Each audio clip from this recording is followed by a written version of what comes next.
नमस्कार, मैं सुनील कुमार गुप्ता आपका बहुत स्वागत करता हूं सिटी न्यूज पर। और सिटी न्यूज पर देख रहे हैं सुनील कुमार गुप्ता को। सिटी न्यूज पर लेकर के हम हर सप्ताह आते हैं। आपके जीवन में अगर परेशानी है तो ज्योतिष कैसे आपके परेशानियों को कम कर सकता है, और हमारे साथ जो बातचीत करने के लिए प्रत्येक सप्ताह उपलब्ध रहते हैं सिटी न्यूज पर, वह है भारत के लब्ध प्रतिष्ठित ज्योतिषाचार्य अविनाश कुमार शास्त्री। अविनाश कुमार शास्त्री का हम बहुत स्वागत करते हैं सिटी न्यूज में। सर जी सुनील जी, धन्यवाद। सबसे पहले सिटी न्यूज के तमाम दर्शकों को मेरा सादर नमस्कार और एवं उन्हें होली की हार्दिक शुभकामनाएं। होली की हार्दिक शुभकामनाओं के साथ हम तमाम दर्शकों को, जैसा कि अविनाश कुमार शास्त्री ने कहा है कि होली की सबको शुभकामनाएं हैं। होली रंगों का त्योहार है, आपस में मिलजुल कर बनाइए और रंगों का त्योहार का पूरा आनंद लीजिए। होली के साथ साथ हम जो चर्चा इस बार कर रहे हैं, इस सप्ताह जो हमारे विषय जो लाए हैं अविनाश कुमार शास्त्री जी, कि आप हमेशा देखते होंगे कि कभी कभी आपको समय सुनने में आता होगा कि ग्रहण लग रहा है। कभी सूर्य ग्रहण के बारे में सुनते होंगे, कभी चंद्र ग्रहण के बारे में सुनते होंगे।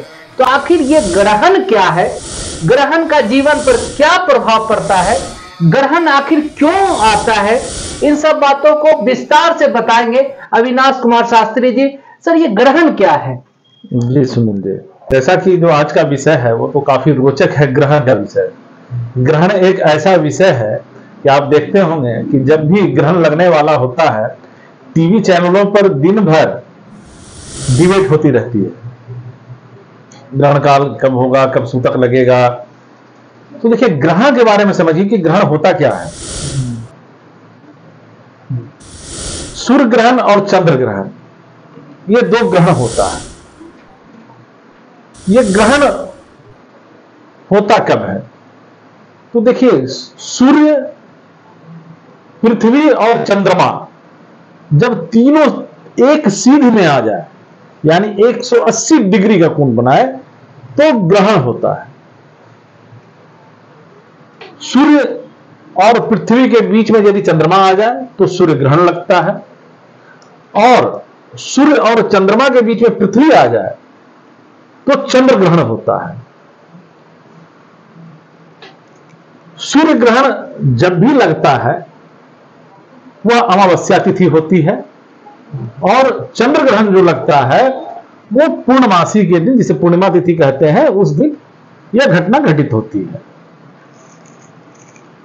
अब देखिए, ग्रहण में होता क्या है, यह बड़ा ही रोचक विषय और बहुत ही सरल ढंग से इसको समझे। ग्रहण का मामला जब भी आता है, लोग इसे जटिलताओं से, कहीं ना कहीं मैंने ऐसा महसूस किया है कि लोगों को लगता है कि ग्रहण कुछ जटिलताओं से भरा हुआ है और उन्हें समझने में भी काफी कठिनाई होती है। देखिए, ग्रहण का एकदम सरल सा है समझने का तरीका। ग्रहण एक ऐसी, समझिए, खगोलीय ब्लैकआउट की घटना है। यह एक खगोलीय ब्लैकआउट है। ब्लैकआउट क्या? जैसे आपको, जैसे धरती पर अभी हम लोग, जैसे देखिए, इसमें ग्रहण में क्या होता है, प्रकाश बाधित होता है, अंधेरा छा जाना। हाँ, प्रकाश बाधित होता है। जैसे सूर्य का प्रकाश, सूर्य का प्रकाश जो है, अगर सूर्य ग्रहण लगा और चंद्रमा सूर्य और पृथ्वी के मध्य है, तो सूर्य ग्रहण लगा तो सूर्य का प्रकाश बाधित होता है, उसकी छाया पृथ्वी पर पड़ती है और अंधेरा जैसा एकदम बिल्कुल हो जाता है, धुंधला धुंधला नजर आता है। तो समझिए, सूर्य क्या है? सूर्य प्रकाश है और प्रकाश ही जीवन है जी। और उसका बाधित हो जाना, तो बाधित होने से निश्चित है कि जीवन पर असर पड़ेगा। आप ऐसी एक कल्पना करें, मैंने इसलिए इसे खगोलीय ब्लैकआउट कहा। आप जैसे अभी हम लोग सामान्य हैं, ठीक है, और अचानक ही ब्लैकआउट हो जाए अपने देश में, मतलब पूरे जगह बिजली चली जाए, हाँ, ब्लैकआउट हो, और कुछ साधन नहीं हो लाइट का, तो सोचिए कि क्या हो सकती है। ट्रेनें रुक जाएंगी, ट्रेनें एक दूसरे में टकरा सकती, जो यातायात की जो गाड़ियां आपस में टकरा सकती हैं, कुछ भी हो सकता है। मतलब कोई साधन नहीं। हाँ, बाधित मतलब आपके पास अगर बैटरी से भी चलने वाला उपकरण हो वो भी नहीं चल पाए, आपका डीजल से चलने वाला उपकरण हो वो भी नहीं चले, मतलब किसी तरह का यांत्रिक ऊर्जा से जो प्रकाश उत्पन्न करने वाला हो वो सभी चीज अचानक बाधित हो जाए, तो वो स्थिति बन जाती है। आप सही बोले, अचानक अंधेरा हो जाएगा। इस तरह की स्थिति जब आती है तो सोचिए कि हो कभी कभी ऐसा ब्लैकआउट हुआ भी है, ये भी रेलवे में अचानक ब्लैकआउट हो गया है कहीं, बहुत सारे देशों में कहीं, तो स्थिति क्या होती है, कितनी मानसिक परेशानियों का सामना करना पड़ता है। तो वही तो एक पृथ्वी पर यह घटना घटती है तो इतनी परेशानियों का सामना करना पड़ता है, और ये घटना तो खगोल में जब घटती है तो उसका असर क्या पड़ेगा ये सोच लीजिए। तो इसमें जब प्रकाश बाधित होता है तो इसका असर मनुष्य के मनोमस्तिष्क पर पड़ता है, जीवों के, यहां तक कि और भी जो जीव हैं उन पर भी पड़ता है। तो ये ग्रहण का प्रभाव होता है। देखिए, आपने बड़ा बेहतर तरीके से बताया कि ग्रहण दो प्रकार के होते हैं, सूर्य ग्रहण और चंद्र ग्रहण। तो ये सूर्य ग्रहण और चंद्र ग्रहण के बारे में आपने बता ही दिया, लेकिन इसमें एक जो चर्चा आती है कि सूतक काल, ये सूतक काल फिर क्या आ जाता है? सूतक काल में क्या होना चाहिए, नहीं होना चाहिए? पहले सूतक काल के बारे में हमारे दर्शकों को बताएं। देखिए, सूतक काल जो होता है, सूतक काल के बारे में भी लोग काफी संशय, मैंने कहीं ना कहीं संशय में आ जाते हैं कि सूतक काल होता क्या, क्यों होता है सूतक काल। देखिए, सूतक काल को एकदम सरल तरीके से समझें कि सूतक काल होता क्या है। मैं एक उदाहरण देकर आपको समझाना चाहूंगा कि मुझे बंबई जाना है, मैं मुंबई जाने वाली ट्रेन पर चढ़ गया। जब मुंबई जाने वाली ट्रेन पर चढ़ गया, वो अपने गंतव्य की ओर कहां जाएगी? मुंबई ही जाएगी। ठीक है, लेकिन ऐसा नहीं कि मैं जिस वक्त चढ़ा उसी वक्त वो ट्रेन मुंबई पहुंच गई, ऐसा नहीं, उसे पहुंचने में कुछ वक्त लगेगा। अच्छा, तो सूतक ठीक समझिए उसी प्रकार वो काल है कि आरंभ हो जाता है, ग्रहण की प्रक्रिया का आरंभ काल हो जाता है। खगोलीय रेडिएशन जो है वो पृथ्वी पर कुछ ना कुछ अपना प्रभाव देने लगती है, यही सूतक काल होता है। सूर्य ग्रहण का जो सूतक काल होता है वो ग्रहण के 12 घंटे पहले से होता है, और चंद्र ग्रहण का जो सूतक काल होता है वो ग्रहण के 9 घंटे पहले से होता है। इसमें क्या होता है, ऊर्जा का एक रेडिएशन होता है, रेडिएशन निकलता है।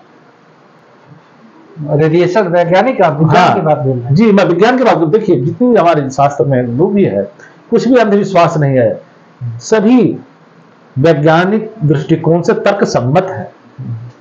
तो ग्रहण के समय जो है एक रेडिएशन, जो उसका जो रेडिएशन निकलता है, उसी वजह से हम लोग में जो बहुत सारी चीजों को जो कहा जाता है कि सूतक में ये नहीं करना चाहिए, वो नहीं करना, खाना नहीं चाहिए, पीना नहीं चाहिए, ग्रहण काल में इस तरह के नहीं करना चाहिए, लेकिन कहीं उसके विकिरण से बचने के लिए, रेडिएशन से बचने के लिए। तो ये सूतक काल के समय जो पृथ्वी पर जो लोग हम लोग रहते हैं, तो जो डिबेट पर जो बड़े बड़े आचार्य आ जाते हैं, तो वो कहते हैं कि क्या करना चाहिए, क्या नहीं करना चाहिए, ये आप बताएं। सूतक काल में दर्शक को थोड़ा मोटा मोटी तो एक आपको लोगों को ये पता चल जाए कि देखिए, आज हम अगर लें बाल गंगाधर की पुस्तक को, तो जो विज्ञान है हमारा वो 400 साल पुराना है। ठीक है, और हमारे ऋषियों को इसका ज्ञान बहुत पहले से है।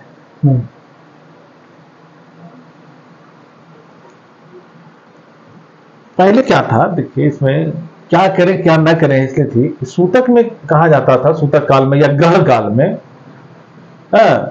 सूतक में मंदिर के पट वगैरह बंद कर दिए जाते थे।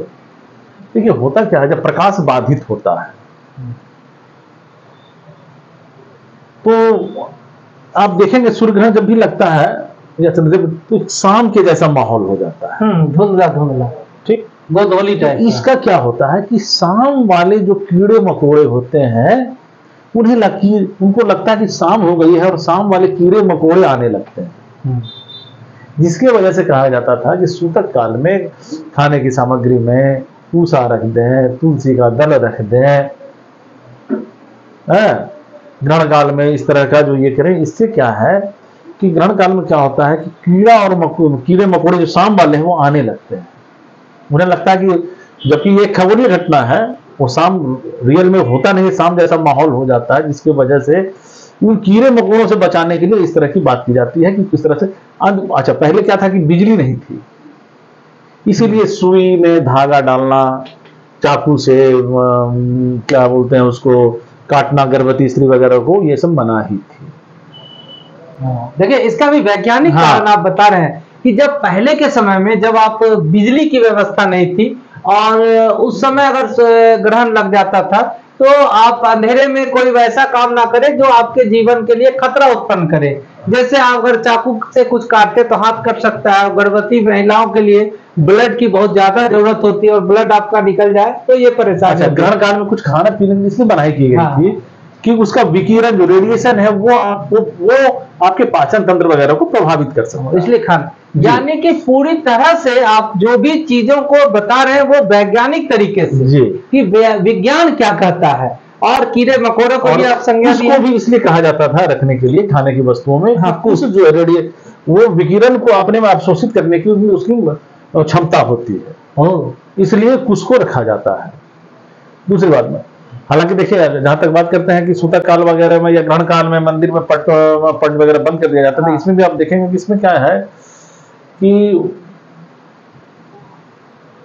मैंने जैसे ही कहा अभी कि कीड़े मकोड़े सांप वाले जो भी जीव जंतु हैं उस तरह की घटना, तो मंदिर में बहुत सारे मंदिरों में भीड़ भी लगती है और कोई प्रभावित ना हो, विकिरण प्रभावित नहीं करे समूह के रूप में, इसलिए मंदिरों के पट को बंद कर दिया जाता है। हालांकि ये प्रथा उत्तर भारत में ही है, दक्षिण भारत में मेरी जानकारी के अनुसार मंदिर के पटों को बंद नहीं किया जाता है।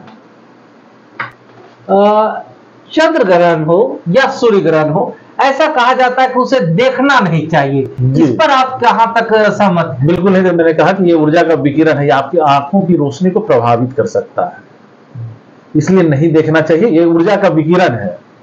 अविनाश कुमार शास्त्री से हम बातचीत का दौर आगे भी जारी रखेंगे, लेकिन यहाँ रुकते हैं एक छोटे से ब्रेक के लिए, और ब्रेक के बाद पुनः हम चर्चा को जारी रखेंगे। कहीं मत जाइएगा, देखते रहिए सिटी न्यूज मुंगेर।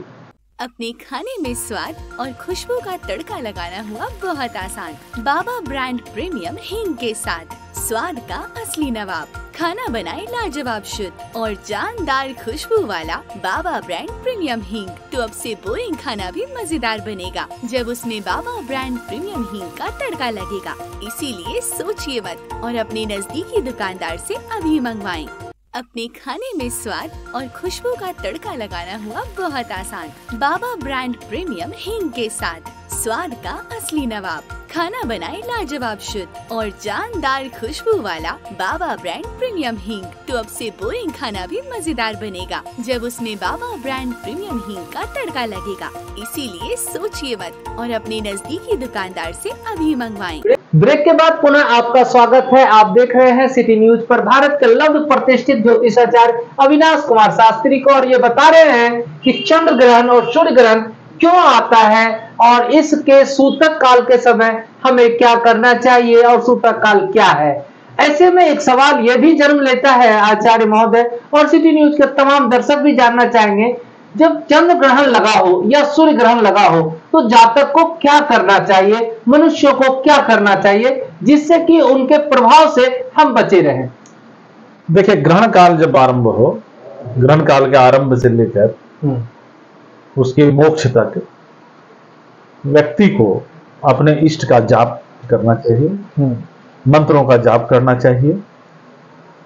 गर्भवती स्त्रियों को घर से बाहर नहीं निकलना चाहिए, क्योंकि मैंने इसके पहले भी कहा कि ऊर्जा का विकिरण होता है जो कि गर्भ में पल रहे संतान को प्रभावित कर सकता है।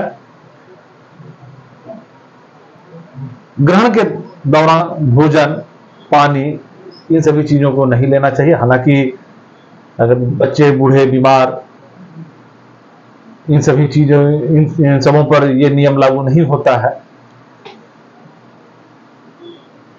मंत्र का जाप अवश्य करें, अपने इष्ट देव के मंत्रों का जाप करने से निश्चित ही आपको हर कार्य में सफलता मिलती है। कौन से मंत्र का जाप करें, अगर उस समय अगर कुछ लोग आपके लिए अगर बेहतर हो, दर्शकों को अगर बता दे कौन से मंत्र का जाप कर सकते हैं उस समय? शिव के मंत्रों का जाप, विष्णु के मंत्रों का जाप, जो विद्यार्थी हैं सरस्वती के मंत्रों का जाप। कौन सा सरस्वती का अगर मंत्र अगर करें तो? सरस्वती के बीज मंत्र ओम ऐं नमः, इस मंत्र का जाप करें, जो विद्यार्थी हैं पढ़ने वाले, और जिन्हें अगर शारीरिक आदि व्याधि है तो महामृत्युंजय मंत्र के बीज मंत्र ओम हंग जूं सह, इस मंत्र का जाप करें।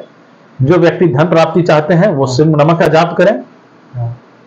चलिए, ये थे अविनाश कुमार शास्त्री और इन्होंने बहुत बेहतरीन तरीके से और बहुत तार्किक तरीके से बताया कि आखिर सूर्य ग्रहण, चंद्र ग्रहण क्या है, सूतक क्या है, सूतक काल में जातक क्या करें और क्या ना करें। साथ ही साथ अगर चंद्र ग्रहण लगा हो, सूर्य ग्रहण लगा हो, तो उस समय हमें कौन से मंत्रों का जाप करना चाहिए, कैसे हमें जीवन जीना चाहिए उस काल में, जिससे कि हमारे जीवन पर सूर्य ग्रहण या ग्रहण का कोई कुप्रभाव ना पड़े।